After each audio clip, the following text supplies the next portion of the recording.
साथियों, एबीसी योग के अंतर्गत पिछले वीडियो में मैंने आपसे आत्मा के विषय में चर्चा की थी। इस वीडियो में मैं आपसे योग और आत्मा के आपस में संबंध के विषय में चर्चा करूंगा। योग क्या है और कैसे जानना चाहिए कि ये सफलतापूर्वक हो रहा है। इस विषय में गीता का एक श्लोक है कि बुद्धियुक्तो जहाति ही उभे सुकृत दुष्कृते तस्माद् योगाय यस्य योगा कर्मस कौशलम।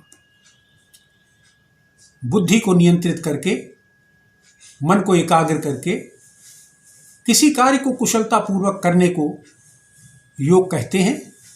उसमें चाहे सफलता प्राप्त हो चाहे असफलता प्राप्त हो। योगा कर्मस कौशलम, कार्य करने की कुशलता को ही योग कहते हैं। इसी को एक कोटेशन में कहा गया है कि when a great scorer comes to write against your name, he marks not that you won or lost, but how you played the game. Writer लिखता है कि जब कोई खेल के मैदान में उतरता है तो ये नहीं देखा जाता कि वो जीता या हारा। उसमें यह देखा जाता है कि उसने खेल को कैसे खेला। इसी प्रकार ईश्वर भी यही देखता है कि जिंदगी की जो कठिनाइयां आपके सामने आई हैं उनको आपने कैसे वहन किया है, कैसे बर्दाश्त किया है। यही जिंदगी का असली ध्येय है। इसको आगे कहते हैं कि कैसे मन को और बुद्धि को नियंत्रित करना चाहिए। इस पर श्लोक है कि प्राणन प्रपीडे संयुक्त चेष्टा क्षीणे प्राणे नासिको उच्छसीत दुष्टासयुक्त यु महमेनम विद्वान मनु धारेता प्रमत्ता। कि प्राणों को पहले बाईं नासिका से सांस भरें, रोकें और दाहिनी से निकालें। दाहिनी से भरें, रोकें और फिर बाएं से निकालें। इस तरीके का क्रम तब तक चालू रखें जब तक मन और बुद्धि एकाग्र न हो जाए। इसमें यह ध्यान रखना आवश्यक है कि आपका खान पान और आपका आहार विहार संतुलित होना चाहिए। इस बात को गीता में भी एक श्लोक में कहा गया है कि युक्त आहार विहारस्य युक्त चेष्टस्य कर्मसु युक्त स्वप्न बोधस्य योगो बहुत दुखा।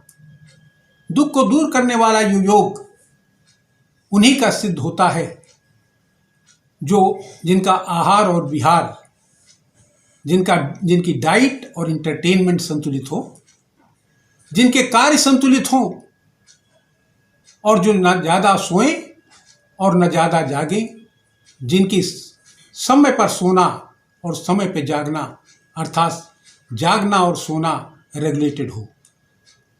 योग उन्हीं का सिद्ध होता है। इसको आगे कहा है कि कैसे मालूम हो कि आपका योग ठीक प्रकार से हो रहा है।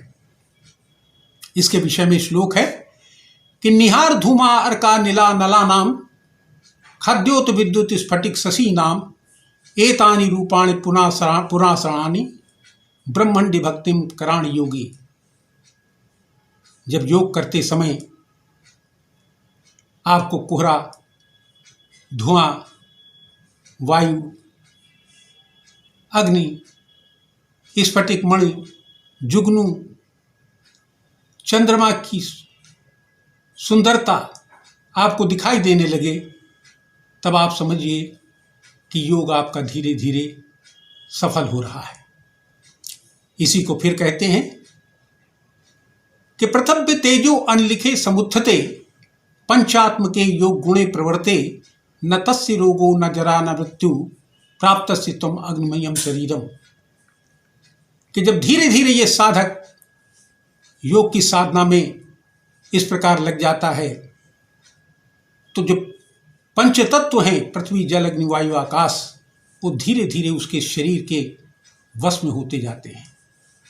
और फिर ऐसे साधक को न रोग है, न बुढ़ापा है, न उसकी मृत्यु ही होती है। अभिप्राय ये है कि वो जब चाहता है तभी वो मृत्यु उसकी होती है। इसी प्रकार आगे फिर पुनः कहा है कि योग सफल कैसे हो, इसको जानने के लिए पुनः एक श्लोक है कि लघुत्तम आरोग्यमलोत्तम वर्ण प्रसादम स्वर्सौष्टम च गंधा शुभो मूत्र पुरी स्वल्पम योगा प्रवृत्तिम प्रथमा वदंती। कि जब आदमी का शरीर, मनुष्य का शरीर हल्का होने लगे, जब वो निरोग होने लगे, जब उसका लालच और आसक्ति कम होने लगे, जब उसके मुख पर सुंदरता, प्रसन्नता आने लगे, उसके स्वर में निर्मलता आने लगे, उसके शरीर से अच्छी गंध निकलने लगे और पाखाना पेशाब अल्प होने लगे, सूक्ष्म होने लगे, तब ये समझना चाहिए कि उसका योग सफलतापूर्वक चल रहा है। इसका आत्मा से संबंध बताते हुए ऋषि कहता है कि यथेव बिंबम मृदयोपलिप्तम तेजोमयम भ्राजते तत्सुधातम तदात्म तत्वम प्रश्मी च देहि एकाकृतार्थो भवतेवी तुसुका। यथेव बिंबम मृदयोपलिप्तम, जैसे रत्न में, किसी रत्न में या सोने पर मिट्टी लिपटी हो और जब मिट्टी हटा दी जाती है तो वो सोना चमकने लगता है। उसी प्रकार इस आत्मा में कर्मों का लेप लगा हुआ है, पूर्व कर्मों के लेप लगे हुए हैं, और जब ये लेप जो हैं योग के द्वारा दूर होने लगते हैं, तब ये आत्मा चमकने लगता है। फिर कहते हैं कि यदात्म तत्वम तू ब्रह्म तत्वम, यदात्म तत्वम तू ब्रह्म तत्वम दीपोपमेन युक्ता प्रपश्येत अजम ध्रुवम सर्वतत्व विशुद्धम ज्ञात्वादयम मुच्यते सर्वपासी।